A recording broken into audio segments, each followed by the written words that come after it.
सावधान। ओकारं बिंदु संयुक्तं नित्यं ध्यायन्ति योगिनः ॐ ब्रह्मोस्थितं चैव ओंकाराय नमो नमः। अब्रल सभ्य होगा प्रक्षाली सकल भूतल कलंका उन्हीं भी रूपा से सरस्वती हर तुम दूरितम अज्ञान तिमिरांधानां ज्ञानांजन शलाकया चक्षुर्निमीलितं येन तस्मै श्री गुरुवे नमः। श्री परम गुरुवे नमः। परम्पराचार्य गुरुभ्यो नमः। सकल कलुष विध्वंसकं श्रीशां परिवर्धकं धर्म संबंधकं भव्य जीवन प्रतिबोधकारकं पुण्य प्रकाशं पापनाशमिदं शास्त्रं श्री अष्टपाहुर नामधेयम्।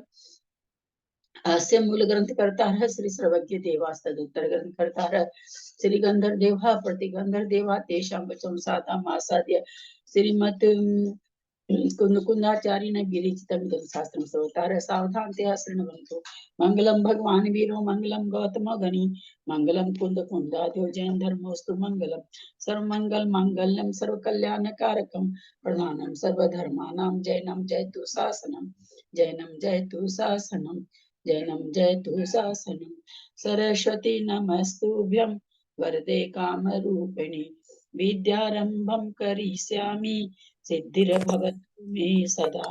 वात्संग जिनवानी माता की जय। परम बांगली ग्रंथ कोमटसार जी अष्टपाहुर ग्रंथराज की जय। कुंद कुंद आचार्य की जय। सुख सागर आचार्य की जय। पन्नालाल जी साहित्यकार की जय। अढ़ाई दीप में विराजमान सभी आचार्य उपाध्याय सब साधु के चरणों में नमोस्तु नमोस्तु नमोस्तु।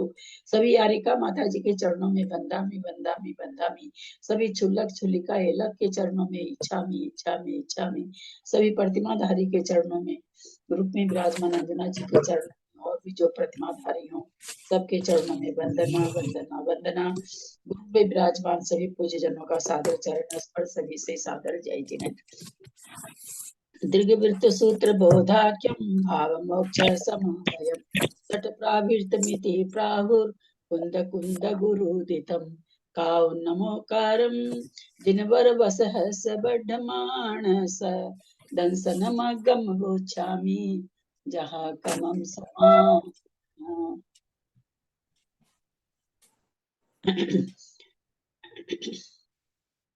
जहाँ कमम समासेना।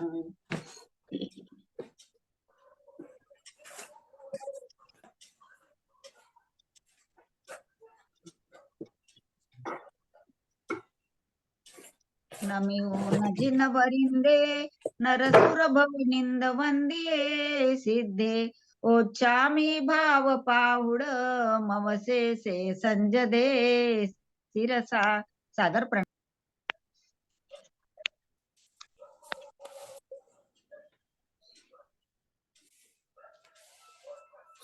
भाभी एक बात पूछ लूं, इससे अष्टपाहुर से संबंधित नहीं, 1 मिनट की एक बात पूछनी थी, बस थोड़ा सी बेचैनी थी मुझे ये पूछना था कि जैसे मान लो कि सम्यक दर्शन है और जी सम्यक प्रकृति बनती नहीं है, 6 उपसम सम्यक दर्शन है, तो भाभी क्या मतलब मिथ्या की वजह से बंध नहीं होता सम्यक प्रकृति में? गुण अगर मिथ्या तो गुण स्थान में है तो बंद होगा। मिथ्या तो नहीं सम्यक में है, मिथ्या तो नहीं है, सम्यक है। सब मिथ्या का कैसे बंद होगा? उस समय किसी कोई बंद दर्शन मोहनी का बंद ही नहीं होगा। हाँ यही मुझे पूछना, दर्शन मोहनी का फिर बंद ही नहीं होगा। 6 तो नहीं हुआ, 6 ऑप्शन है तो बंद नहीं होगा ना। अच्छा हाँ मैंने यही पढ़ा था, मुझे बड़ा वो लगा कि पता नहीं, पूछूंगी मैं। ठीक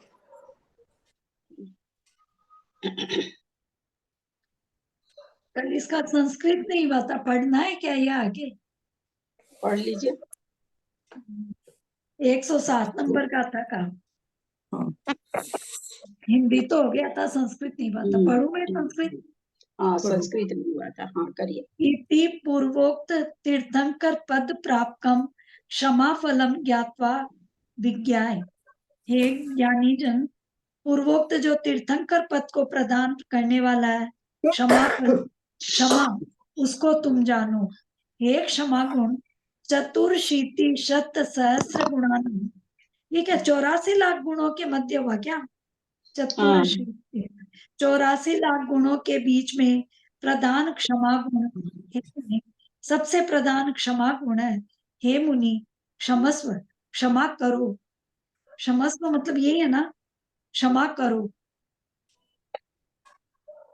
मनोवचन काय लक्षण त्रिप्रकार है, मन वचन और रूपी लक्षण यानी तीन प्रकार से, मन से, वचन से, काय से, तीनों प्रकार से। सकल जीवानाम सभी जीवों को एकेंद्रिय आदि पंचेंद्रिय पर्यंतान, एकेंद्रिय से लेके पंचेंद्रिय पर्यंत तक चिरम दीर्घ कालम संचित है, पुष्टित है। चिर यानी दीर्घ काल से जो संचित की हुई है, पुष्टि की हुई है। क्रोध एवं शिखी वेश्वानर है, क्रोध रूपी जो शिखा है। दाह संताप कारकत्वात्, जो दाह संताप को पैदा करने वाली है। तम क्रोध शिखिनम को पाग्नि, वही क्रोध शिखा को पाग्नि। वरा उत्तमा क्षमा, सर्व शरणम धर्म, स एव सलिलम पानीयम उदकम। उत्तम क्षमा रूपी सलिल से, पानी से, सलिल पानी उदक तीनों एक ही पर्यायवाची हो गए। आयु स्तरीकरण मन प्रसाद जनकत्वात्, तेन वर क्षमा सलिलेन कृत्वा सिंचत्व विद्यापय। आयु स्तरीकरण मतलब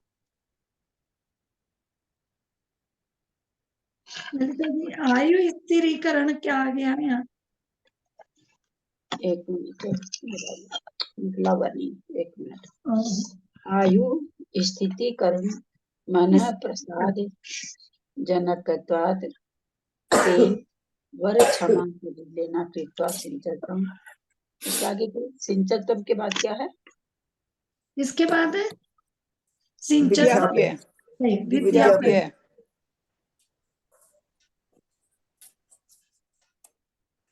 एक तो ऐसा तो नहीं करेंगे, क्रोध के कारण क्या होता है, आदमी आयु को अच्छा कर लेता है ना।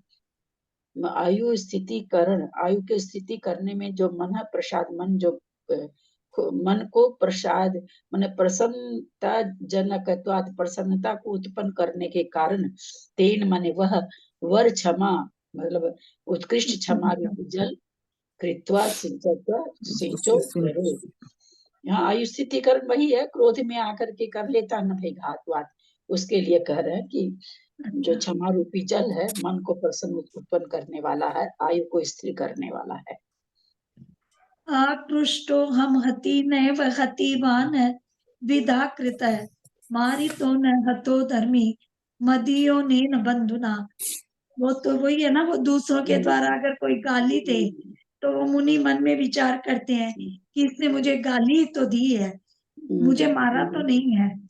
मारी तो न हतो धर्म महो दयोनीन बंधुना, इसने मुझे गाली दी है, मारा नहीं है। चित्त चित्तसमप्यनव बुद्ध्या हरेण जाड्यात क्रुद्ध्वा बहि किमपि दग्ध मनंग बुद्ध्या। पीटे जाने पर वो विचार करते हैं कि उसने मुझे पीटा ही तो है, मेरे टुकड़े टुकड़े तो नहीं किए, अर्थात मुझे जान से तो नहीं मारा। और धीराम अवाप सहितेन कृताम अवस्थाम क्रोधोदयात भौतिकस्य न कार्य हानि। और अगर मार भी दे कोई तो विचार करते हैं मुझे मारा ही तो है, मतलब इसने मेरा धर्म तो नहीं बिगाड़ा, धर्म तो नष्ट नहीं किया। गाथा नंबर 108। दीक्षा कालय्यम भावय विहार दंसन विशुद्धो उत्तम बोहि निमित्तम असार संसार मुनिहुण। दीक्षा कालय्यम भावय विहार दंसन विशुद्धो उत्तम बोहि निमित्तम संसार मुनिहुण। दीक्षा कालादीयम भावय विचार दर्शन विशुद्ध उत्तम बोधि निमित्तम असार सारानि ज्ञात्वा।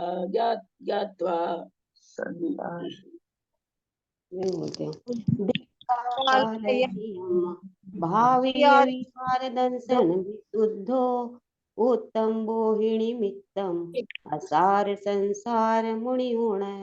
दीक्षा काल दियम भावय विचार दर्शन विशुद्ध उत्तम बोधि निमित्तम असार सारणी ज्ञात्वा।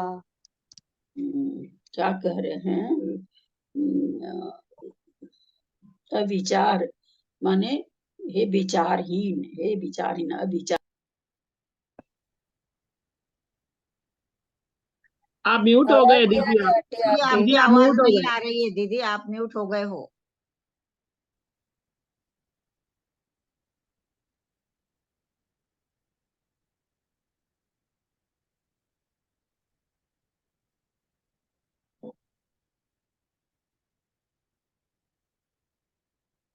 दीदी आप म्यूट हो, आवाज नहीं आ रही है।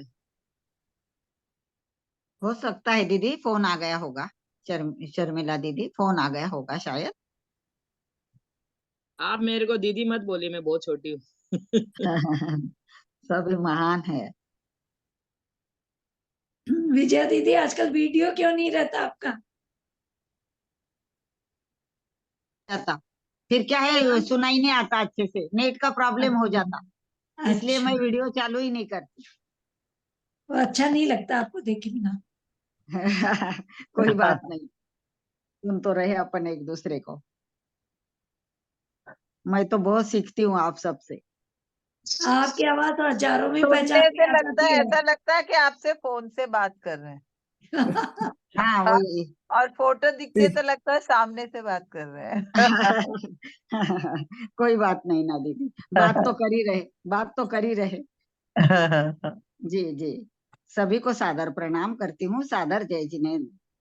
जय जिनेन्द्र, जय जिनेन्द्र। हम लोग को तो लगता है बार बार ऐसे बोलेंगे सादर प्रणाम जय जिनेन्द्र, टाइम की लो है, इसलिए हम लोग तो बोल ही नहीं पाते और आप बार बार बोलते रहते हो। हाँ, हम सच बोल में नहीं ये पाते, लगता है हम बोल नहीं पाते, हमें बोलने में पता नहीं अजीब सा लग रहा है। ऐसे लगता है और कि बार बार बोलेंगे, इतना इतना टाइम जा रहा है। हाँ, सब भी बोलते हैं ना। बिल्कुल यही लगता है। हाँ, सब बोलते हैं, फिर सब बोलेंगे टाइम उसी में हो जाएगा। क्या ललिता जी का कोई बात हो रही है क्या, पता नहीं। ऐसा वो पता नहीं चल रहा हो कि पूरा ही समझा दिए वो और अपन बैठे हैं।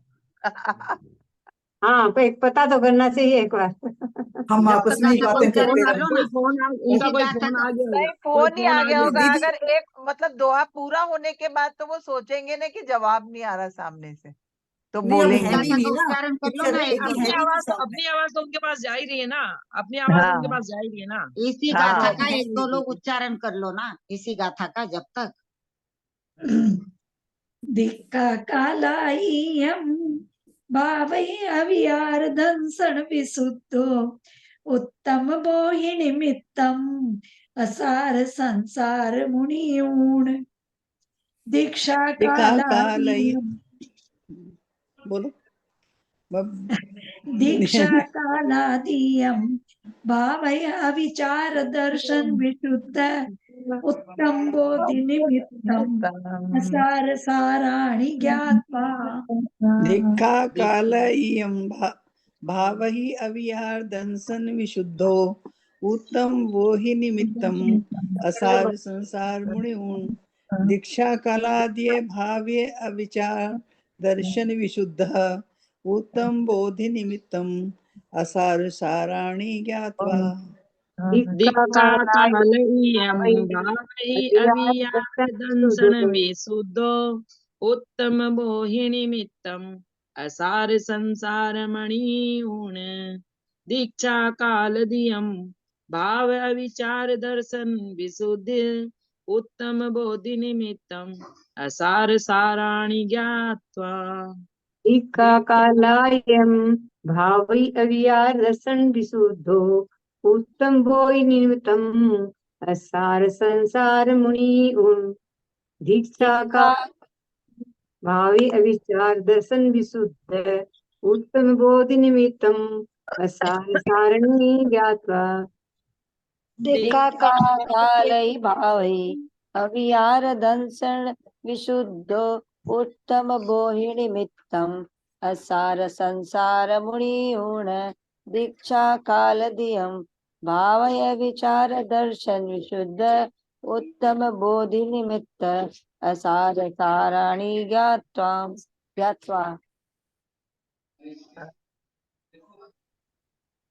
ललिता जी को कोई बोलने तो बात कालायं वा दंसण विशुद्धो उत्तम निमित्तम असार संसार मुनिऊन दीक्षा कालादियम भावय अविचार दर्शन विशुद्ध उत्तम बोधि निमित्तम असार साराणि ज्ञात्वा आ गए दुःखकालायं भावै अवियार दंसन विशुद्धो उत्तम बोहि निमित्तम असार संसार मुनि दीक्षा कालादियं भावे दीक्षा कालादियं भावे अविचार दर्शन विशुद्ध उत्तम बोधि निमित्तम असार साराणि ज्ञात्वा। दीदी आ गए सर।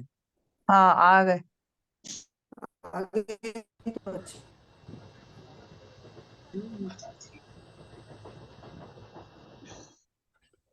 चलिए बहुत अच्छा सिस्टम फोन आ गया था गुवाहाटी से आचार्य श्री का, इसीलिए थोड़ा, मैं ऐसे तो और किसी का तो नहीं उठाती हूँ, पर आचार्य श्री का तो मुझे उठाना ही पड़ा। हाँ तो क्या कर रहे थे? हम लोग गाथा पढ़ रहे थे जब तक अर्थ सब करना है दीदी, इसका अर्थ नहीं किया था दीदी, सिर्फ उच्चारण ही हुआ था दीदी। अच्छा, तो दीक्षा कालीन भावई अविचारम दंसन विशुद्धो, क्या कह रहे हैं कि हे विचारहीन साधो, अविचार माने विचारहीन साधो, उत्तम बोहि निमित्तम असार संसार विमुक्त दंसन विशुद्धो, दर्शन से विशुद्ध होकर के दीक्षा काल में भावई माने दीक्षा काले, मेरा बहुत ही गंदा लिखा, इसमें पता नहीं इतनी खराब पीडीएफ है, एकदम नहीं समझ में आता है कहाँ स्वर है कहाँ क्या है। दीक्षा काल विचार विचार दर्शन से उत्तम बोधि निमित्तम, उत्तम बोधि के निमित्त से, मतलब रत्न त्रय की निमित्त से, असार संसार मुनि है, असार संसार को जान करके तुम हे विचारहीन साधो, उत्तम रत्नत्रय, उत्तम बोधि निमित्त, उत्तम रत्नत्रय की प्राप्ति के लिए निमित्त से तुम असार संसार को छोड़ करके, और असार संसार को छोड़ेंगे तो क्या होगा, सार को ग्रहण करना होगा। दीक्षा काल में, दीक्षा काल में तुम सम्यक दर्शन से, दर्शन विशुद्ध हो, दर्शन सम्यक दर्शन से विशुद्ध होता हुआ दीक्षा आदि के समय में भाव को याद करो, या भाव की भावना भावो। ये ललिता बेचारा जी ये नहीं है साधो क्या तू कि उत्तम दीक्षा के रत्न समय जो भाव थे उनको तुम याद करो, कि उस टाइम कितने उत्कृष्ट परिणाम थे, वैसे भाव बनाओ। शायद ये है, दीक्षा आदि के समय होने वाले भाव का स्मरण कर, कि दीक्षा के समय तो बहुत उत्कृष्ट भाव होते हैं ना उस टाइम, कि उन भावों को तू याद कर, उन्हीं को संबोधन दे। हाँ, तो कैसे याद कर, तो कह रहे हैं रत्न त्रय की प्राप्ति के हेतु, और हाँ। सम्यक दर्शन से विशुद्ध होता हुआ तू याद कर, स्मरण कर। दीदी भाव ही के आगे अवियार है या क्या है, मेरे इसमें छपा नहीं है दीदी ढंग से।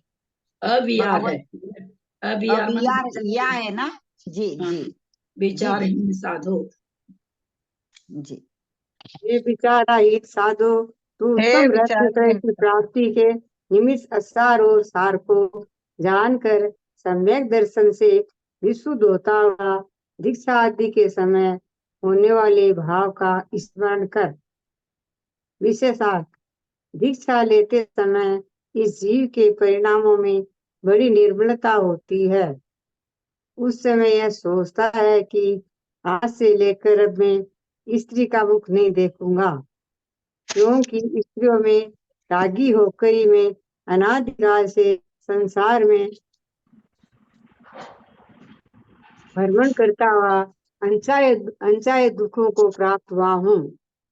वो निरंतर चाहता हुआ भी सुख के अंश मात्र को नहीं प्राप्त हो सका हूँ।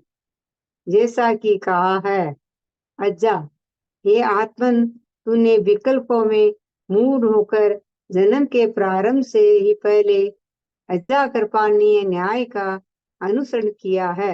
इसका मतलब अजा करने न्याय का अनुसरण किया है, अर्थात जिस प्रकार कोई हिंसक अजा बकरी को मारने के लिए, आवाज नहीं आ रही है क्या? हाँ आ रही है, मेरा ही म्यूट था।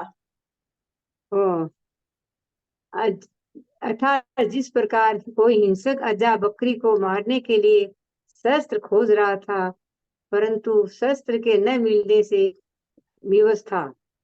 इसी बीच में उस बकरी ने अपने पैरों से धूली हटाकर उसमें छिपी तलवार को प्रकट कर दिया और उस तलवार से हिंसक ने बकरी का घात कर दिया। क्या मतलब? हाँ क्या मतलब? हाँ आगे पढ़, मतलब बता रहे हैं आचार्य। पढ़ती हूँ। जो जिस प्रकार बकरी का प्रयास उसी का घात करने वाला हुआ, जिस प्रकार बकरी का प्रयास उसी का घात करने वाला हुआ, है ना। उसी प्रकार जब अच्छा प्रकरण है तो एक एक शब्द पर जोर देना चाहिए, तब वो अंदर को जा करके लगता है। और ऐसे जो आप लोग पढ़ जाते हैं गड़ गड़ गड़ गड़ गड़ गड़ गड़, तो अंदर लगता नहीं है ऐसा पढ़ने से। मैं हमेशा आप लोग को कह रही हूँ, जहाँ पर कम से कम अच्छी बात, अब यहाँ पर कितना चोट देने वाली बात आ रही, तो थोड़ा सा शब्दों पे जोर देके पढ़ना चाहिए ना। चलो सो जिस प्रकार बकरी का प्रयास उसी का घात करने वाला हुआ, उसी प्रकार इस जीव का भोगोपभोग को, सामग्री को एकत्रित करने का प्रयास उसे ही कुगति में डालने वाला होता है। मेरे समझ में बकरी को मारना चाह रहा था, शस्त्र खोज रहा था, था ही नहीं शस्त्र, तो बकरी को नहीं मारा, छोड़ दिया भाई नहीं मारने के लिए। तब तक वे बकरी क्या करी, अपने ही पैरों से मिट्टी को खोदी, वहां कोई तलवार पहले से पड़ी थी, तो अपने ही पैरों से मिट्टी खोद कर अपना घात करवा ली, तलवार निकल गई, उससे मार दिया। तो वही यहाँ पर कह रहे हैं, हम सुबह के क्लास में, सुबह में तुम थी कि नहीं, हम बोले हम लोग तो, मुझे लगता है कि मैं दूसरे को क्यों कहूँ, मैं तो कालिदास से भी ज्यादा मूर्ख हूँ। कालिदास तो जिस पर बैठा था उस डाल को काट रहा था, और हम तो अपने ही आत्मा को काट रहे हैं अपनी आत्मा के द्वारा। मतलब कालिदास से भी बेवकूफ है। बाद में तो कालिदास जी बहुत महान बन गए, लेकिन उनकी ये बेवकूफी का भी उदाहरण आता है। तो हम उस दोपहर में बोले थे ये बात की, मतलब हम लोग तो कालिदास से भी बेवकूफ है। ये क्या हो रहा, बकरी क्या करी, बेवकूफी हुई ना बकरी की, बच गई थी, जिंदी रहती, लो अपने ही अपना घात करवा लिया, अपने ही पैरों से करवा लिया अपना घात। वही यहाँ पर बोल रहे हैं, बोलता है, सॉरी, क्षमा जिनवानी माँ। अरे इस संसार में प्रथम तो सुख है ही नहीं, फिर भी जो कुछ सुख का अंश प्राप्त होता है उसे अंधक वर्त किए न्याय समझ, अर्थात जिस प्रकार अन्य मनुष्य के हाथ अकस्मात बटेर लग जाती है, उसी तरह इस जीव को अकस्मात कुछ सुख का अंश प्राप्त हो जाता है, तेरे पुरुषार्थ से प्राप्त नहीं होता है।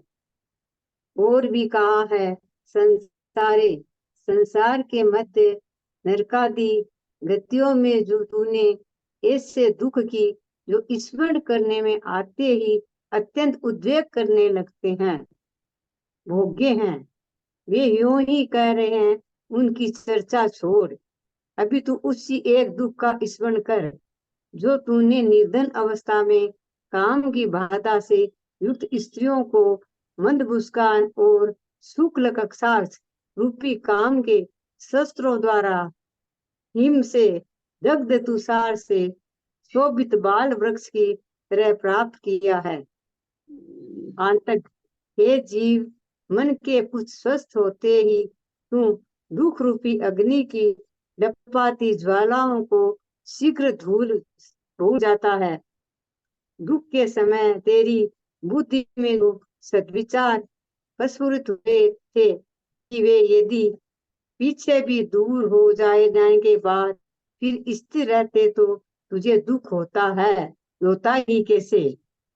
इस प्रकार दीक्षा लेते समय, दरिद्रता के समय अथवा रोग आदि के समय ये जीव जिन धर्म रूप परिणामों का आश्रय लेता है, पीछे चलकर उन परिणामों को भुला देता है और विचार शून्य होकर उन्हें विषयों की ओर आकृष्ट होने लगता है। आचार्य ऐसे ही जीवों को संबोधते हुए कहते हैं कि हे अविवेकी जीव, यदि तू उत्तम रत्न त्रय को प्राप्त करना चाहता है तो अपने विवेक को तिलांजलि न दे। उस विवेक के द्वारा तू सार श्रेष्ठ और असार श्रेष्ठ वस्तुओं का निर्धार कर सम्यक दर्शन को सुदृढ़ तथा दीक्षा आदि के समय होने वाले सद विचारों का स्मरण कर उन्हें भूल मत जा। दूसरे पढ़ेंगे कोई? मैं पढ़ू? वाक्य में आए हुए अविचार इस प्राकृत शब्द की संस्कृत छाया अविचार और अविकार दोनों हो सकती है। ऊपर अविचार छाया को स्वीकृत कर अर्थ किया है। अविकार छाया के पक्ष में अर्थ होता है, हे राग द्वेष मोह आदि खोटे परिणामों से सही जीव, अथवा अविचार पद को संबोधनांत पृथक पद न मानकर अविचार दंसन विशुद्धो इस तरह एक ही समस्त पद मानना चाहिए। इस पक्ष में अविचार शब्द जीव का संबोधन न होकर दर्शन का विशेषण हो जाता है और तब अविचार दीदी एक मिनट, ये अविचार और अविचार और अविकार का क्या मतलब हुआ? कहाँ पर है? मैं तो इसको आगे पीछे कर रही हूँ तब से। ये 487 पेज से आगे पीछे कर रही हूँ। 487 पेज में है। ना तो तुरंत ही भाग जाता है। 487 नीचे का पैराग्राफ में चली गई।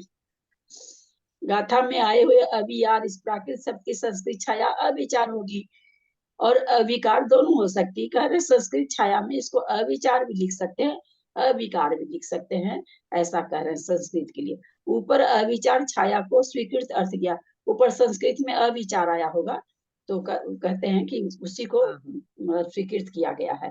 अविकार छाया के पक्ष में अर्थ होता है, हे राग, ये क्या? हाँ, राग द्वेष मोह। हे राग द्वेष मोह आदि खोटे परिणामों से रहित जीव, अथवा अविचार पद को संबोधनांत पृथक पद न मानकर अविचार दंसन विशुद्धो, वहां तो संबोधन में दे दिया ना, संबोधन का चिन्ह दे दिया, तो करें अथवा उसको संबोधन नहीं मान करके इस तरह एक ही समस्त पद मान लेना चाहिए। दर्शन विशुद्धि से अविकार माने विकार रहित, दर्शन विशुद्धि हो जाने से विकार रहित, बोला ऐसा भी मान सकते हैं, ये कह रहे हैं। इस पक्ष में अविचार शब्द जीव का संबोधन न होकर दर्शन का विशेषण हो जाता है और तब अविचार दर्शन विशुद्धो पद का अर्थ होता है 25 दोष रहित सम्यक दर्शन से शोभित होता हुआ। सम्यक दृष्टि मनुष्य को असार तथा सार वस्तु की परख कर सार वस्तुओं को प्राप्त करने का प्रयत्न अवश्य करना चाहिए। जैसा कि कहा है अथिरेण, यदि अस्थिर शरीर से स्थिर, मलिन से निर्मल और निर्गुण से सगुण क्रिया की जाती है तो उसे क्या नहीं करना चाहिए, अर्थात अवश्य करना चाहिए। ये शरीर यद्यपि अस्थिर, मलिन और निर्गुण है, तथापि इससे रत्नत्रय की प्राप्ति कर मोक्ष प्राप्त किया जा सकता है। वह मोक्ष जो कि स्थिर, निर्मल और अनंत गुणों से श्रेष्ठ है। आगे क्या असार है और क्या सार है, इसकी चर्चा संस्कृत टीकाकार ने विस्तार से की है, जो इस प्रकार है। आलोचना नहीं करना असार है, आलोचना करना सार है, पर निंदा करना असार है, निज निंदा करना सार है।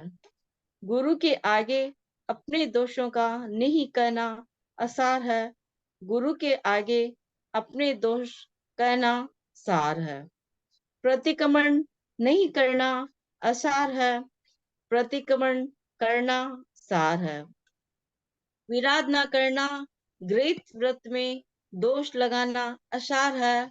आराधना करना, व्रत का निर्दोष पालन करना सार है। अज्ञान असार है, सम्यक ज्ञान सार है। मिथ्या दर्शन असार है, सम्यक दर्शन सार है। मिथ्याचारित्र असार है, सम्यक चारित्र सार है। कुतप असार है, सुतप सार है। अकृत्य अयोग्य कार्य असार है, कृत्य योग्य कार्य सार है। प्राणघात असार है, अभयदान सार है। असत्य भाषण असार है, सत्य भाषण सार है। अदत्त वस्तु का ग्रहण करना असार है, योग्य दी हुई वस्तु का स्वीकार करना सार है। जिस मिथुन वस्तु का स्वीकार करना, हमको कुछ भी कोई उठा के दे दे हम उसको स्वीकार कर ले, ऐसा नहीं। योग्य, हमारे मेरे योग्य वस्तु होना चाहिए, है ना, तभी स्वीकार करना है। अपने योग्य वस्तु नहीं, महाराज को ले जा करके सोने का कड़ा दे दीजिए तो करेंगे क्या स्वीकार? तो क्या कह रहे हैं, योग्य दी हुई वस्तु का स्वीकार करना।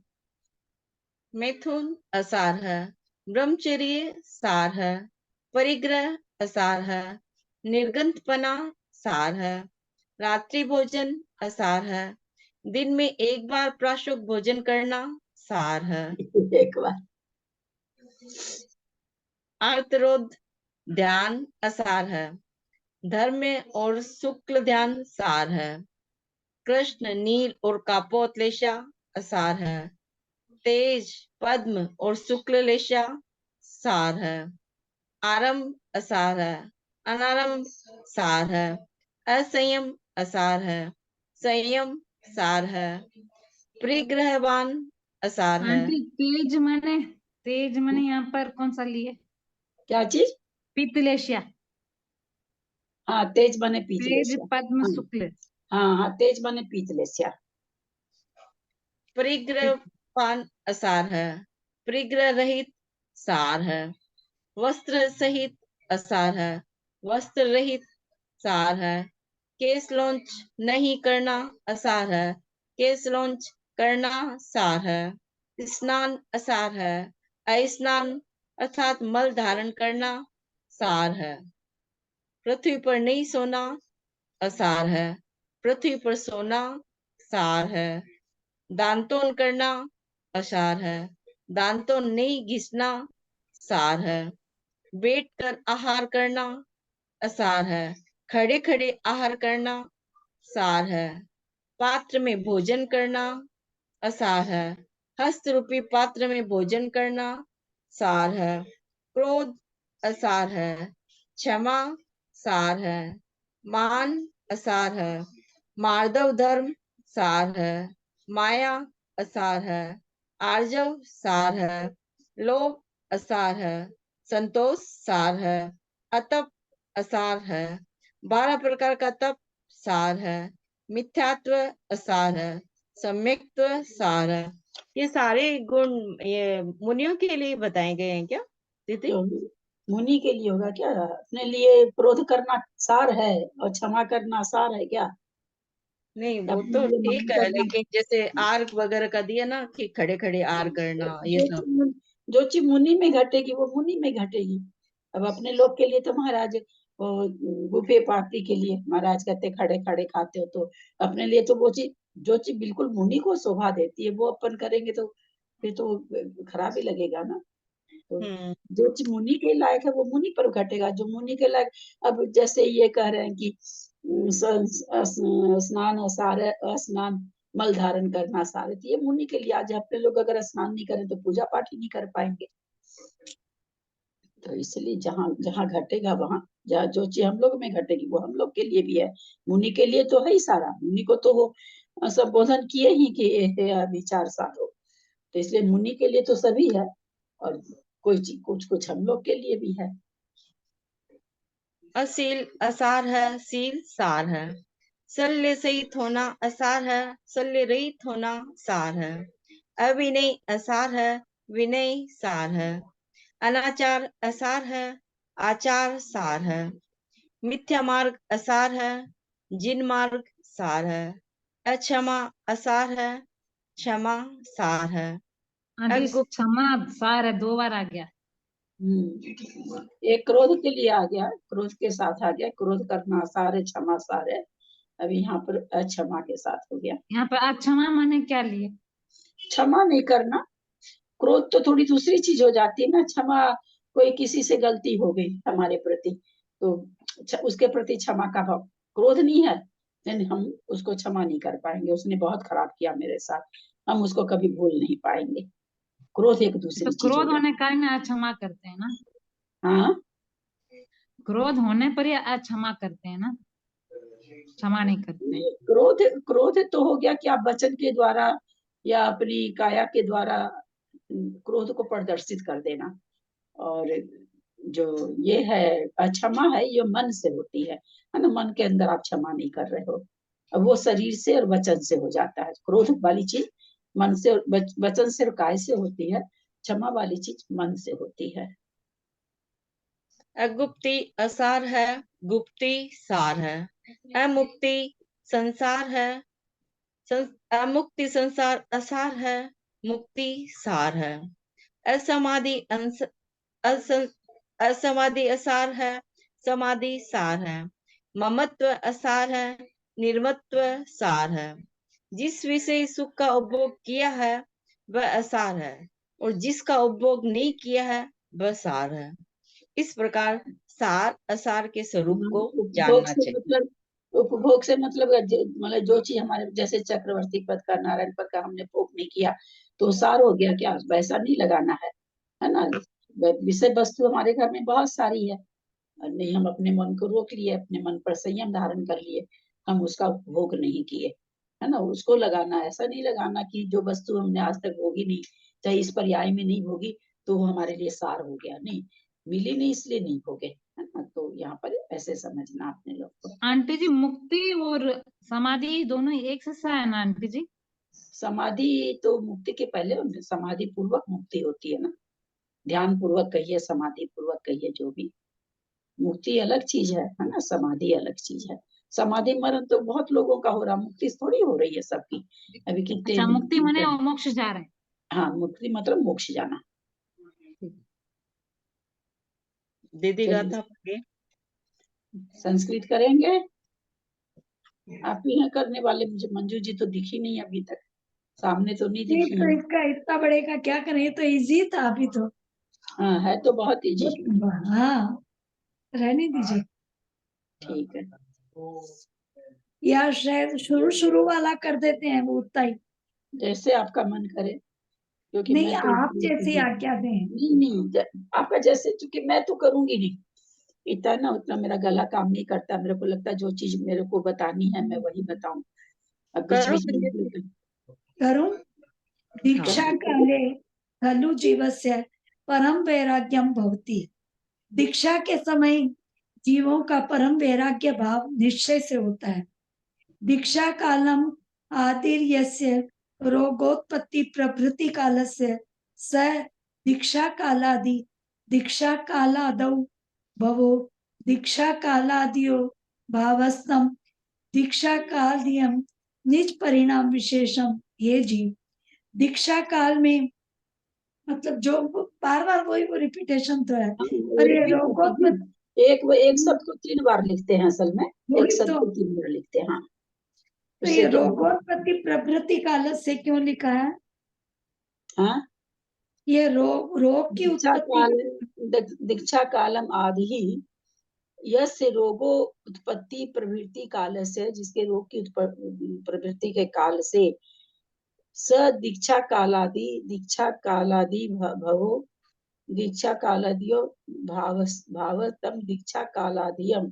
कहते हैं रोग दीक्षा काल आदि, मतलब जिसको रोग की उत्पत्ति से लेकर के दीक्षा काल के समय निज परिणाम अविशेष, अपने परिणाम को नहीं संभाल पाते हैं, है ना। रोग उत्पत्ति के काल में, दीक्षा होने के बाद में, दीक्षा काल के समय में अविशेष निज परिणाम अविशेष, हे जीव हे आत्मा, तो कहते अपने परिणाम को नहीं संभाल पाते हैं। नहीं नहीं, उस टाइम तो संभालते हैं कि तो जब मतलब अपन दुख में सुमिरन करते हैं, दुख में या दीक्षा काल के समय जो भाव होते हैं,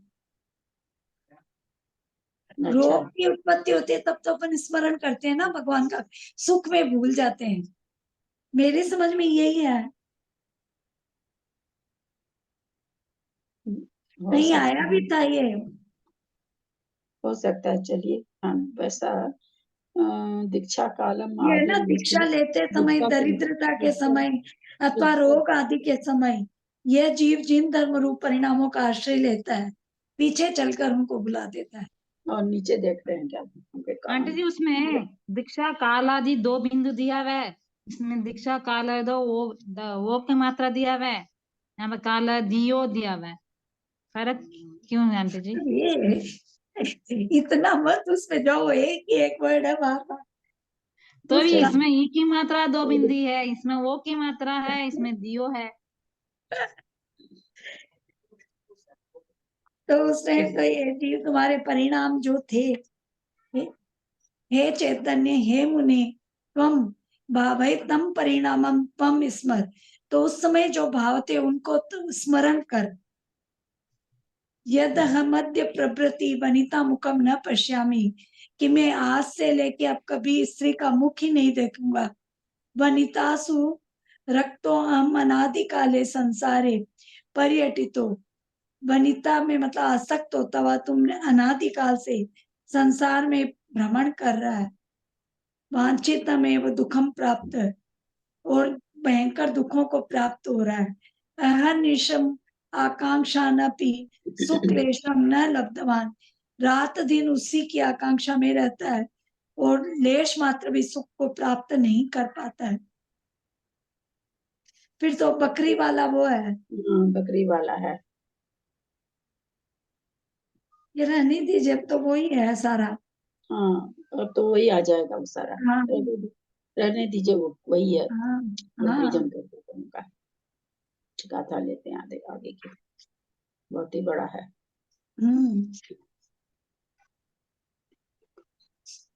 कौन सी गाथा? 109। 109 गाथा है। 109। 109 109 से वही चहुवी लिंगम अब भंतर लिंग सुधिभा भावन्नो है क्या? भावन्नो बाहिर्लिंगम कज्जम होई पुडम भाव रहीयानम से वही शुद्धि मावणो है, हाँ शुद्धि मावणो है या भावणो होगा? मावणो है इसमें तो। हाँ मापन ही है, मापन है फिर भी। हाँ संस्कृत में भी मापन है, मावण्णो ही है। संस्कृत तो मतलब है ही नहीं, पूरा ही उड़ा ही हुआ इसमें, वो तो हम पढ़ ही नहीं सकते। पीडीएफ ये सब। माँ है क्या? अभ्यंतर लिंग हाँ। शुद्धि मावणो मावन्नो। हाँ नहीं, इसमें पता चलता है नहीं पता चलता, बहुत खराब पीडीएफ है। से वही चहुवी लिंगम, लिंगम है कि लिंग, ये भी नहीं पता चल रहा। लिंगम है ये तो। से वही चहुवी लिंगम अब भंतर लिंग सुधि मावन्नो बाहिर लिंग मकज्जम होई पुडम भाव रहीयानम। संस्कृत तो इसमें है ही नहीं, आधी उत्तर पद है ही नहीं पहली पंक्ति का। से बस चतुर्विध लिंगम अवहंतर, उसके बाद है ही नहीं। अभ्यंतर लिंग शुद्धि मापन्न बाह्य लिंगम कार्यम भवति स्फुटम भाव रहितानाम। से वही चौविह लिंगम अभ्यंतर लिंग शुद्धि मावन्नो बाहिर लिंगम कज्जम होई फुडम भाव रहीयानम। सेवस्व चतुर्विध लिंगम अभ्यंतर लिंग शुद्धि मापन्नः बाह्य लिंगम कार्यम भवति स्फुटम भाव रहितानाम। सादर प्रणाम दीदी। से वही चौवी लिंगम अभ्यंतर लिंग शुद्धि मावन्नो। अभ्यंतर लिंग शुद्धि से मतलब भाव लिंग के द्वारा अभ्यंतर लिंग शुद्धि मतलब भाव लिंग को प्राप्त करके बाह्य बाह्य जो होता है विह लिंगम, चौविह लिंगम, चारों प्रकार के लिंग का सेवन करो। अभ्यंतर भावों की शुद्धि करके चारों प्रकार के लिंग का सेवन करो। लिंग लिंग मतलब वही दिगंबर मुद्रा, रेखा मुद्रा आदि इसमें खोलेंगे। फिर बाहिर्लिंगम अकज्जम होई पुडम भाव रहियानम। भाव रहित बाहर का लिंग अकार्य है, अकार्य रूप होता है, यानी उससे कोई भी कार्य की सिद्धि नहीं होती है, मतलब मोक्षदायक नहीं है, सिद्धिदायक नहीं है। चलिए पढ़िए तो।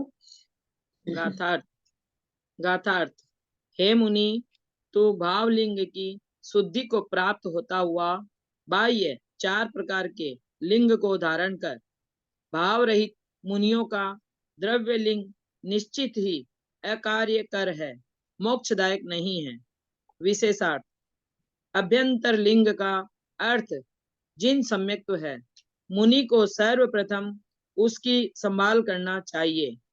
पश्चात भाव शुद्धि पूर्वक चार प्रकार का बाह्य लिंग धारण करना चाहिए। नंबर 1 सिर के केश लोच करना। नंबर 2 दाढ़ी के केश लोच करना। नंबर 3 मूछ के केश लोच करना। और नंबर 4 नीचे के केश रखना, अर्थात उनका लोच नहीं करना। ये चार प्रकार का बाह्य लिंग है। पिछी कमंडलू धारण करना भी बाह्य लिंग है। भाव रहित अर्थात मिथ्या दृष्टि मुनियों का बाह्य लिंग निश्चय से अकार्य कर है, अर्थात मोक्ष को देने वाला नहीं है।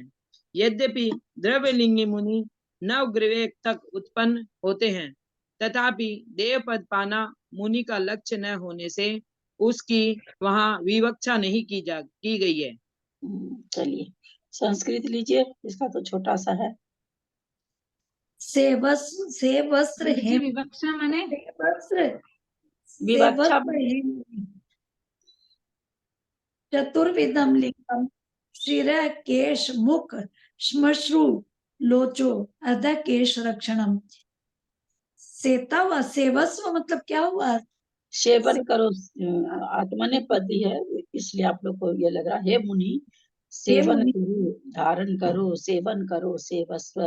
चार प्रकार के लिंग मतलब सिर का मुंडन करना, केशों का मुंडन करना मतलब, और मुख यानी दाढ़ी का, श्मश्रु मूछ को बोलते हैं, मूछ के केश लोच करना मतलब। वो श्मश्रु नवनीत प्रसिद्ध हुआ था ना मंजू दीदी। हाँ श्मश्रु नवनीत। हाँ वही मेरे को भी वही याद आया अभी, याद आई। हाँ शावकाचार में ना। अतः केश रक्षण नीचे के बालों का रक्षण करना। चतुर्विधम मिदम लिंगम पिच्छ कुंडी द्वैग्रह, ये चार प्रकार का लिंग है। और पिछी कमंडल भी दो प्रकार के मतलब बाह्य लिंग है। अभ्यंतर लिंगम जिन सम्यक्त्वम तस्य शुद्धि मापन्न प्राप्त, अभ्यंतर लिंग जो जिन सम्यक्त्व है उसकी शुद्धि रखना, शुद्धि को प्राप्त करो।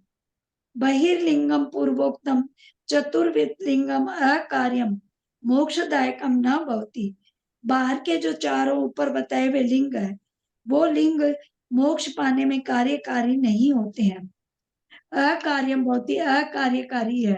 स्फुटमिति इसलिए निश्चय से ही भाव रहिता नाम मिथ्या दृष्टि नाम दिगंबराणाम, जो भाव रहित है, मिथ्या दृष्टि है, दिगंबर वेश धारण करके भी जो भाव से रहित है, वो निश्चय ही मतलब कार्यकारी नहीं होते मोक्ष फल देने में, मोक्ष को प्राप्त नहीं कर सकते मात्र द्रव्य लिंग से। 111 है क्या? 110 आएगा। 110 दीदी, 110 है। कंप्यूटर में ना बड़ा लैपटॉप में बहुत परेशानी हो रही है। हिंदी के लिए आगे निकल जाती है, गाथा पीछे रह जाती है। हिंदी के लिए आगे पेज पे जाते हैं, गाथा पीछे हो जाती है। दीदी एक क्वेश्चन था, मन में अभी थोड़ी शंका आई। जैसे इसमें दिया भावलिंगी मुनि और द्रव्यलिंगी मुनि, तो द्रव्यलिंगी मुनि तो केवल भाव रहित बिना कोई मुनि हो सकता है क्या? द्रव्यलिंग ओनली खाली दिखावा के लिए तो कोई मुनि बहुत कम चांस है। नहीं, एक मिनट, जान के थोड़ी हो रहे हैं। क्या मतलब हुआ इसका, वही समझ में नहीं आया मेरे को। नहीं, मिथ्या तो नहीं गया है भीतर से, पता थोड़ी चलता है। मान लो कोई द्रव्यलिंगी मुनि है, तुमको ये थोड़ी पता है कि मैं द्रव्यलिंगी हूँ, या कोई भावलिंगी है, तुमको ये नहीं पता है कि मैं भावलिंगी हूँ ना, पता नहीं चलता है। अब चूंकि अब कहे तो फिर लिखने से क्या फायदा, लिखने से ही फायदा है कि जो तुम्हारे मूलाचार वगैरह में, भगवती आराधना में, या अथवा अभी अष्टपाउ तो खाली मुनिराज के हिसाब से चल रहा, इसमें जो चीज बताई गई है बाहर से अगर पूर्णतः पालन करता है, वैसा कसाई रहित परिणाम होता है, तो सम्यक दर्शन हो सकता है। पर तब भी सम्यक दर्शन हो करना योग के परिप्रेक्ष्य में कोई जरूरी नहीं होता। कर सम्यक दर्शन तो तभी कहलाएगा जब मिथ्यात्व प्रकृति के 3 टुकड़े होंगे तभी। इसके पहले तो चाहे अब नवग्रेवक में जा रहा है और क्या है, द्रव्यलिंगी है, तो कहाँ कैसे जाना जाए कि द्रव्यलिंग है कि भावलिंग है? जान के थोड़ी कोई बनता है। जो भी मुनि है वो थोड़ी जान रहे हैं कि मैं द्रव्यलिंगी हूँ। नहीं, ना, द्रव्यलिंग का मतलब ऐसे ये नहीं हुआ क्या कि द्रव्यलिंग जो मतलब दिखा, ऊपर से दिखने में अपने को मुनि दिखते हैं, द्रव्यलिंगी का मतलब क्या हुआ? हाँ, बाहर के सारे मुनि की पहचान है उसमें, उनमें हाँ वही हुआ ना, द्रव्यलिंग वही हुआ ना।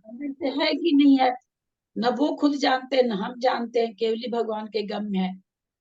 तो इसलिए हमको जो मुनि का एक जो चीज होना चाहिए, जितना भी आहार विहार जो भी उनका होना चाहिए वो करना हाँ ही है, क्योंकि हम जानते हाँ। थोड़ी है ना, वही चीज है। द्रव्यलिंगी का मतलब मिथ्यात्व मुनि से लेना चाहिए क्या, सम्यक दर्शन नहीं है? हाँ, मिथ्या दृष्टि है नियम से। अच्छा। दर्शन के बाद भी मिथ्यात्व में आ जा सकते हैं आकर के। जब 11वें गुण स्थानवर्ती असंख्यातो जीव निगोद में पड़े हैं, तो फिर कहाँ खोज? 11वां गुण स्थान कब बनता है?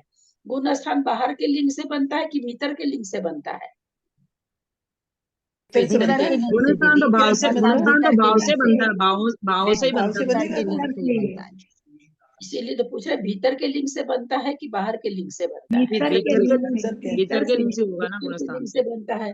तो 11वें गुण स्थान कोई मुनि महाराज पहुंच रहे हैं तो नियम से सम्यक दृष्टि है, क्योंकि 11 गुण स्थान तो ऐसे बनेगा नहीं। गुण स्थान तभी कहलाएगा कोई दीक्षा ले लिए, छठे सातवें में झूल रहे हैं कि क्या नहीं झूल रहे हैं वो अलग बात है, लेकिन है छठा सातवां, उनकी दिगंबर मुद्रा है, महावीर मुद्रा है, तो बाहर से है पर अंदर से उनका वो गुण स्थान नहीं है, अंदर से वो मिथ्यात्व पहला ही गुण स्थान है।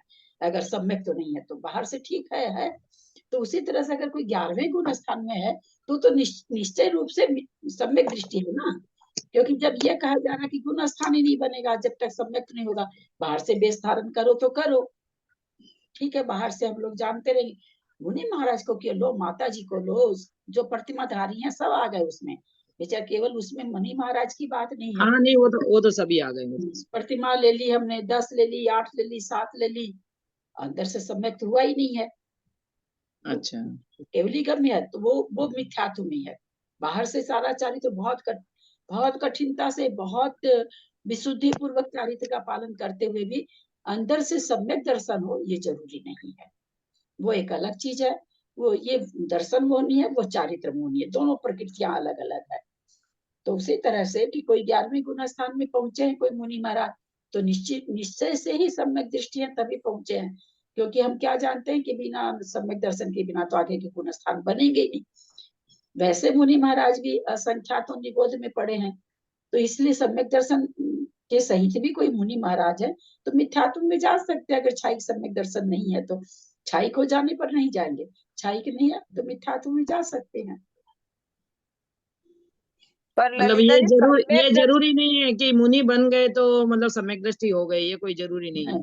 नहीं नहीं, पीछे कमंडल आ गई तो सम्यक दर्शन हो गया, ये कहीं पर भी नहीं है। अच्छा। ललिता जी लेकिन ऐसे मतलब सोचने की बात है, इतने ऊपर पहुंच के कैसे गिर सकते हैं, कोई इतनी विशुद्धि बढ़ा के गिर जाते पर आंटी जी वो सांप सीढ़ी वाला खेल जैसा है। परिणामों की विचित्रता है। भाई तो गिर जैसे भोजन जैसे ऐसे भी सुना है कि एक मिनट अच्छा सुन, अच्छा, हाँ ठीक, हाँ ठीक है, हाँ ठीक है। हाँ, गिरता तो है ही है ना, 11वें गुण स्थान से गिरना नहीं तो है ही। गिरता है।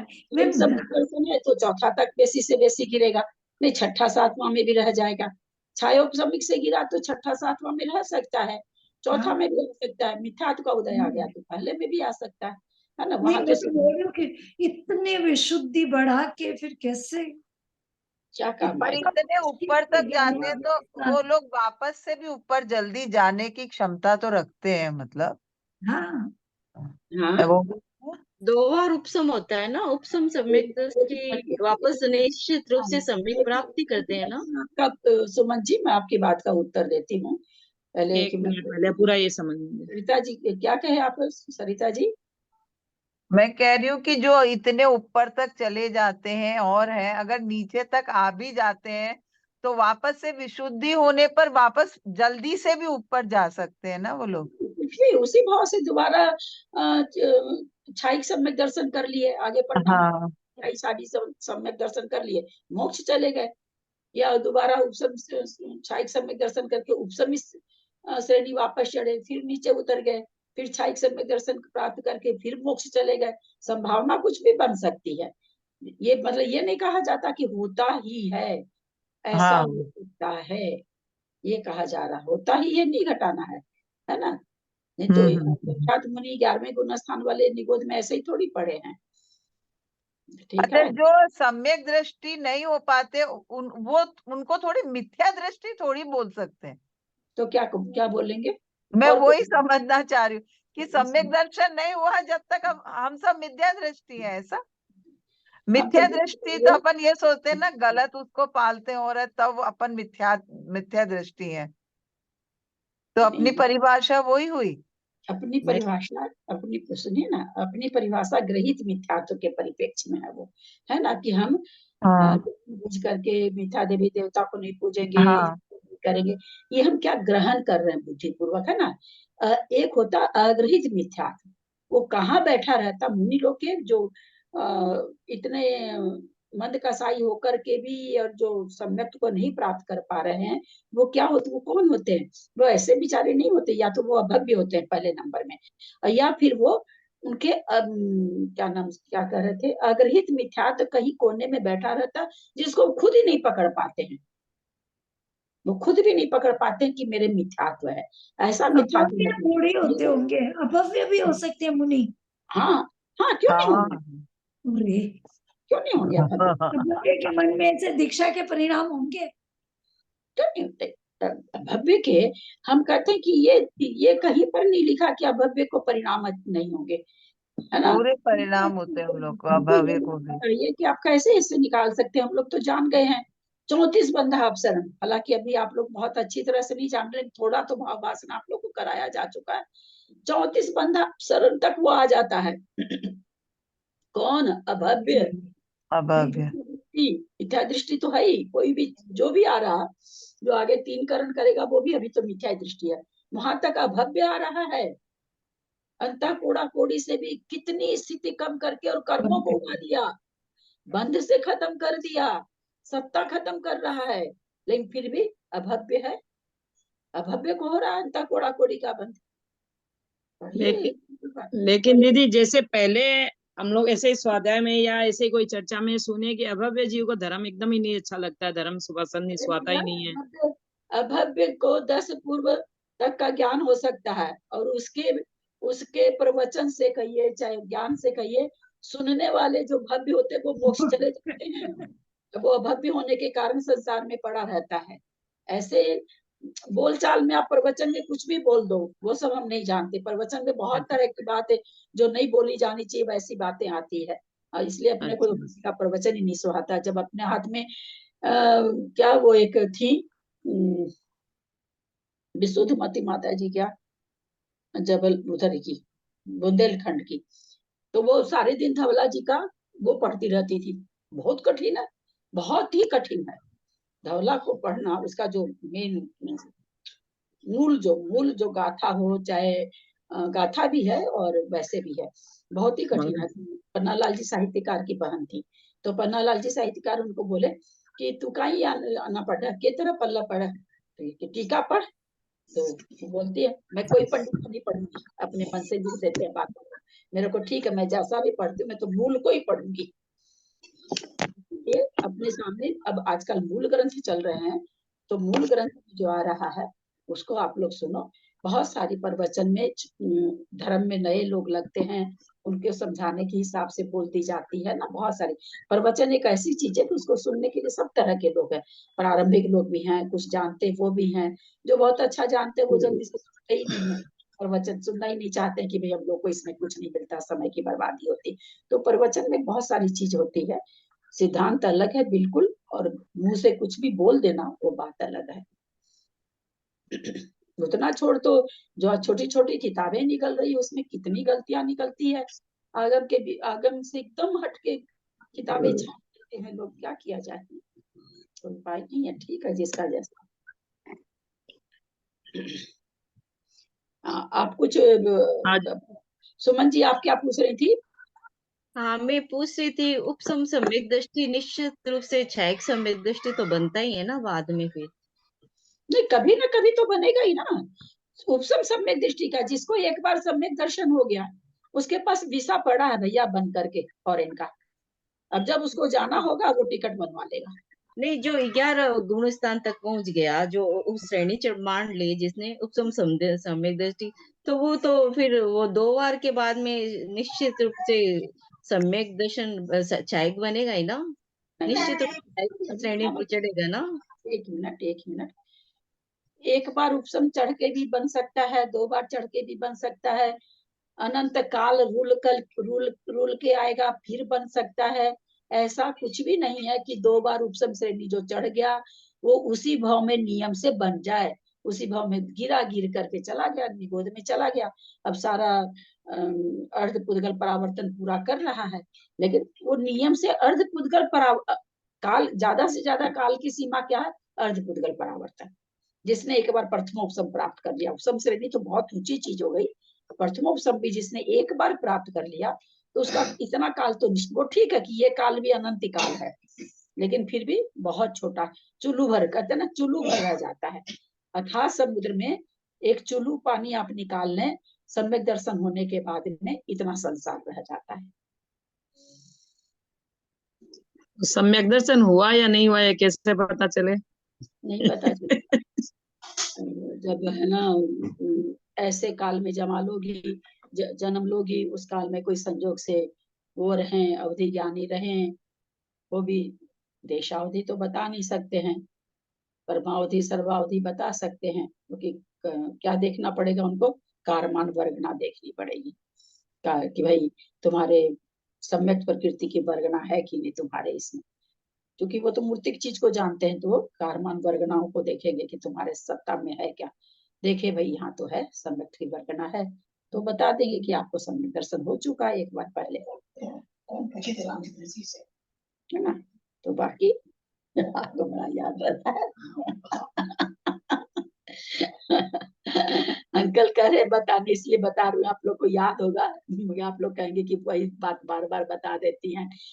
वो रामचंद्र जी देशभूषण महाराज जी से पूछते हैं कि मुझे क्षयिक सम्यक दर्शन है कि नहीं। सम्यक दर्शन होने में तो संदेह करने का मतलब ही नहीं है, तो बोले क्षयिक सम्यक दर्शन है कि नहीं।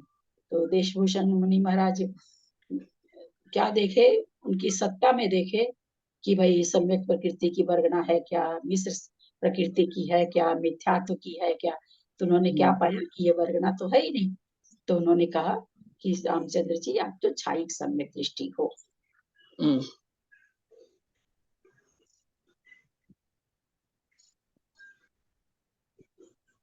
और कोई प्रश्न है? समय हो गया 8 5 रत्न को जोगरी जानता है जैसे ही हुआ ना आंटी जी। हाँ,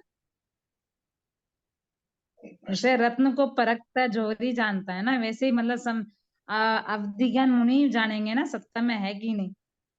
हाँ, अवधि ज्ञानी से नीचे श्रुति ज्ञानी नहीं जानेगा, चाहे वो श्रुत केवली ही क्यों ना हो। तो और कोई प्रश्न तो कर लीजिए, क्योंकि समय तो हो गया है, गाथा अब नहीं लेंगे। मन प्रिय ज्ञानी को नहीं पता चलेगा क्या? मन प्रिय ज्ञानी को भी पता चलेगा? मना प्रिय ज्ञानी को रामचंद्र जी के भाई बैठे हैं मना प्रिय ज्ञानी के पास में, ठीक है, और उनके मन में आ रहा है कि भाई मेरे भाई क्षयिक सम्यक दृष्टि है कि नहीं। रामचंद्र जी हैं कि नहीं छायिक सम्यक दृष्टि, तो मन पर ज्ञानी इतना बता देगा कि आप रामचंद्र जी के बारे में यह सोच रहे हो कि छायिक सम्यक दृष्टि है कि नहीं, वो इतना बता देंगे बस। तो सम्यक दर्शन प्राप्त करने के लिए क्या करें कि सम्यक दर्शन प्राप्त हो जाए? बुद्धिपूर्वक तो नहीं होता है शर्मिला, बुद्धिपूर्वक सम्यक दर्शन प्राप्त हो। कोई कहे भाई एक बांस लगा देते हैं तेल का, उसमें आप ससुरो चढ़ो उतरो, 2 लाख बार चढ़ो उतरोगे तो सम्यक दर्शन, तो बहुत से लोग 50 लाख बार चढ़ उतर जाएंगे, लाखों कितनी बार चढ़ उतर जाएंगे। बुद्धिपूर्वक नहीं होता है, इतनी आसान चीज रहती। सम्यक दर्शन बहुत बहुमूल्य चीज है। सम्यक दर्शन मुझे तो ये लगता है कि सम्यक दर्शन सम्यक चारित्र से भी, क्योंकि चारित्र हम बुद्धिपूर्वक ले पाते हैं, हम जान पाते कि हमने देश व्रत लिया, हमने प्रतिमा ली, हमने आलू का त्याग किया, हमने रात्रि भोजन त्याग किया, ये हम जान रहे हैं। पर सम्यक दर्शन तो अबूझ पहेली है, ये तो पता ही नहीं लगता ना। बस इससे ये इतना ही फर्क पड़ता है, परसम संवेग आस्तिक अनुकंपा से ये बाहर के चिन्ह है, जिस हम दूसरे को, जिस दूसरे में ये चिन्ह देख करके हम कह देते हैं भाई ये आदमी तो लगता है सम्यक दृष्टि है, इसके तो परिणाम बहुत ही अच्छे चलते रहते हैं। अब अंदर मिथ्यात्व के 3 टुकड़ा हुआ है कि नहीं, ये केवल ही जाने, क्योंकि 3 टुकड़ा होना जरूरी है मिथ्यात्व का। बाहर की प्रवृत्ति से सम्यक दर्शन, ये पक्की बात है कि अंदर प्रवृत्ति अच्छी होगी, भाव अच्छे होंगे तो ही बाहर प्रवृत्ति अच्छी होगी, ये भी बात पक्की है। ऐसा नहीं है कि बाहर तो प्रवृत्ति बहुत, हालांकि मायाचारी आदमी बहुत करता है, भीतर कुछ बाहर कुछ चलता ही चलता है, लेकिन फिर भी इतना ज्यादा नहीं हो सकता। तो ये अबूझ पहेली है, पता नहीं चलता है। ये तो स्वतः ही होता होगा ना। हाँ, वैसे वैसे शर्त है, वो शर्त अगर पूरी होगी तो हो जाएगा। जैसे भाई पंचेंद्रिय होना चाहिए, संगी होना चाहिए, जागृत होना चाहिए, अंतः कोड़ा कोड़ी कर्मों की स्थिति का बांधने वाला होना चाहिए। जब तक बंधन अंतः कोड़ा कोड़ी नहीं होगा तब तक तो प्रायोग्य लब्धि नहीं होगा। तो पहले तो प्रायोग्य लब्धि हो, प्रायोग्य लब्धि होने के बाद भी तो कहते हैं जरूरी नहीं, वहां तक तो लिख दिया अभव्य भी जाते हैं, उसके बाद ये और लिख दिया वहां तक अभव्य। जैसे तैसे मन शांत करता आदमी की चलो हम कोशिश करते हैं परिणामों को, कषाय हम कम करेंगे तो कर्मों की स्थिति कम बंधेगी, तो हो सकता है मेरे अंतर कोड़ा कोड़ी बंधने लगे। तो दूसरी लाइन क्या लिख दिया कि यहाँ तक तो अभव्य भी जाता है। अब लो हाथ पैर मार के अपने मन को समझा के वहां तक